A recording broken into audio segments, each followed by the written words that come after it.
Hello everyone. It is Susan with Susie Simply Handmade. We're going to make a fun fall flower. For this, you're going to need a needle and thread. You're going to need an 8.5-inch circle of felt material or 2 circles of felt. I have one felt and one cotton because I didn't have 2 felts that matched, but you can use whatever materials you want, but I like felt better for these florals. And then I'm going to use this to be making the center of my flower. This cup across measures about 3 3/4 inches, and again your circles are 8.5 inches. You're going to need scissors, of course an ink pen, and then a measuring tape so that you can measure, everything and make sure you get everything centered. So what we're going to do here, we need to find the center of our circle. So we're going to fold and fold and make a little point there. Now I am going to put this cup down. I'm going to measure about a little over 2.5 inches in toward the cup from the edge, and I'm going to make a little mark here. Okay, and I'm going to bring this around, make like a 1/4 of a circle around this cup, because that's going to be the start of the center of my flower, just like that. So 2.5 or 2 3/4 inches in from the outside edge there. You're going to open this up. You're going to put your cup right against that half circle, and you're going to finish drawing the rest of the way around, and that's how you're going to get the center of your flower. So, because we need a center. Oh, you're also going to need some polyfill. I completely forgot that. I've got it laying here beside me in the floor. So you're going to draw around this your cup here. Make your center. It doesn't have to be perfect. Just draw it around there best you can, just like that. Just get you a center, and then do the same thing with your other fabric, and then when you're going to open it, it'll look like that, and then you can finish tracing the rest of the way around, and that'll give you the center of your flower. We are going to take our 2 centers, put them together. We're going to put our 2 circles together. You didn't really need to mark the orange one if you don't want to. So take your orange piece, put it on the back side, put them together, and then you're going to use the circle on the flannel one that you drew. You're going to use this, and you're going to stitch these 2 pieces together. So I've put our flannel together with the circle on the front, and then I have our cotton on the back. Now what I'm going to do is, you want to make sure that you have a pretty good little knot here on the end of your thread. You want to knot it so that it doesn't pull through. Now to hide my knot, I'm going to go in between these 2 really quick and pull.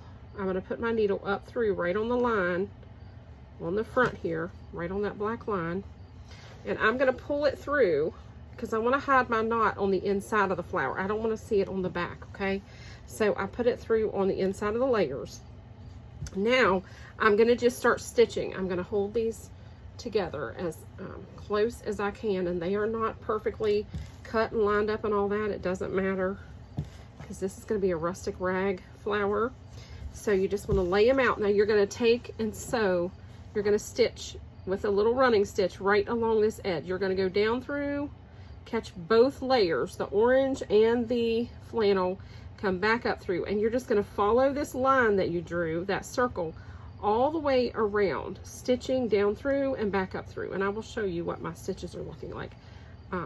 They don't need to be very big, but you don't want them, you don't have to make them tiny, but make them small enough that your batting won't push through, okay?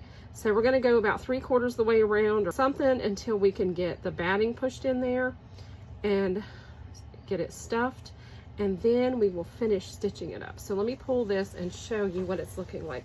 And that's why I use some black thread, so you can see my stitches are not perfect. They don't need to be, because you're not going to notice it once it's done, but there's what they look like.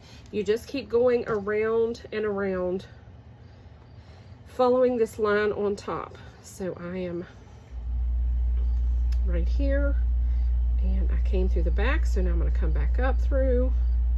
Wherever you end, if you end on the back, then you want to come back up through, go back down through, and just keep going. Don't pull it. But that's what it's looking like. It looks like my circle's not exactly straight, but that's okay too. So I'm gonna go ahead and put a couple more stitches in here, and then I'm gonna start filling it full of polyfill. So here's what we have so far. Now I'm gonna take some polyfill and we're gonna stick in this little part right here that we haven't sewn yet and fill that up, okay, before we finish stitching it closed. And it doesn't take a whole lot. You just want it to kind of, you know, fluff up that center. So we're gonna take, let's just take a little bit at a time, shove it in there. Carefully, you don't want to break your stitches, so be very gentle.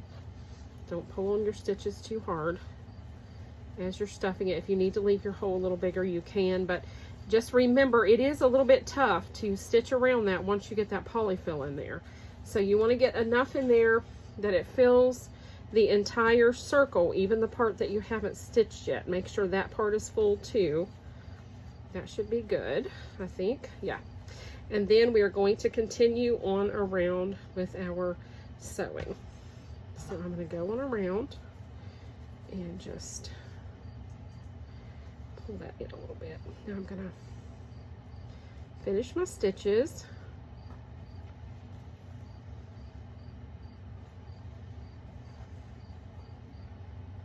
And we're going to sew that right closed. These are very simple to make, very quick, and I think they're going to be really pretty. I'm so excited to finish them and see what they look like. Okay, now if you want to go around that twice, you definitely can, but you do not need to. Once you get around there one time, you're good to go. Okay, so it looks like that, and it looks like that on the front. Now I'm going to pull this just a little bit. I want to gather it just a little bit to make that flower, and then but pull carefully. Now I'm going to just take my thread and go through here a couple times, make a couple little stitches here, and when I come through, I'm going to bring my needle through this big loop like that and pull it tight, and that's going to form a knot. And I'm going to do it again. Whoop, I got an extra loop there, but that's okay. I'm going to go through that, pull it through again, make another knot, and then I can cut that off because I sewed it down. Just make you a couple knots to make sure that it's not going to pull loose, okay? And that's how you tie it off. And then the last step here, so measure from that center seam out to the edge. So this one's 2.5. Over here I have 2.25. So it's a lot less over here. It's a 1/4 inch difference. Right here I have almost 2.25. That's about right. This is only, that's about 2.25, which I can just trim down a little bit more. I need to take off about 1/4 inch, and then it'll be pretty much even all the way around. Now that we have it all sewn together, we're just going to take our scissors and we're going to go about every 3/4 inch to an inch, and you want to cut pretty close to your seam, but don't cut through it. Do not cut that seam. If you cut your seam, your flower's going to fall apart, so don't cut your seam. Just cut in pretty close to that, but don't cut all the way. And these do not have to be perfect either. Just like this, you're going to cut all the way around. Once you get all of this done, I'm going to finish that in just a second. We're going to start tying these. So we are going to take the flannel and the orange, and we're going to tie these all the way around. I didn't want mine super long, but I don't want them super short either. So once you get them cut, now I've got to be careful so I don't tear them off, because you might tear some of them off too. Once you get them cut all the way around, then I'll come back and we'll tie them. So I'm in the process of tying it, and this is what it's looking like as I go. I still got more to go. I missed one here too. So I'm just putting one tie in it, and I am starting, I'm holding it with the top of the flower up. I'm pulling out the bottom orange. I'm crossing over the top flannel, tucking it under, pulling it through, and that's how I'm doing mine. And I'm doing that all the way around. Now be very, very gentle with this flannel, because I am telling you, you can pull these flannel petals right off. Flannel doesn't have as high of a thread count because it is thick fibers, and so it doesn't take as much to like weave it together. So you definitely can rip those off. The cotton, you're not gonna be able to just rip those off. So we're just gonna keep going, and it goes pretty quickly with just the one knot. So I've been able to really tie this quite fast and not have to struggle with it too much. It's going really good for me.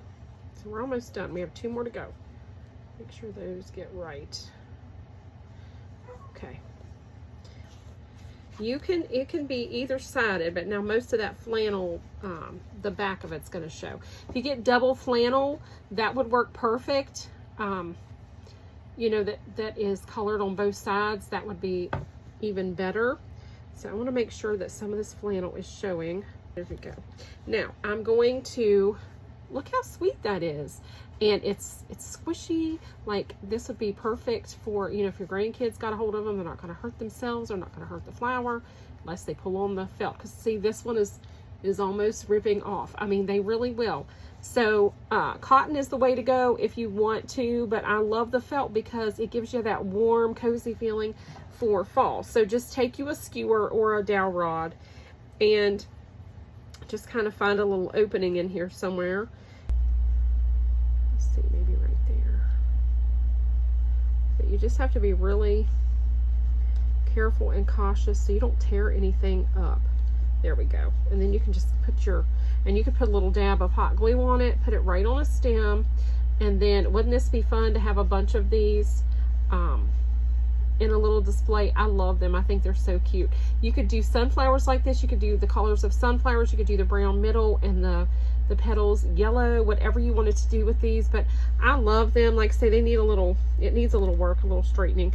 And I also do think the next time I would cut my circles 9.5 inches around instead of 8.5 inches, so that my petals would be just a little bit longer, because my center is so nice and full and my petals are just a little short. But I wouldn't want them much longer than this, because then they're going to fall over and they're not going to stand up very good.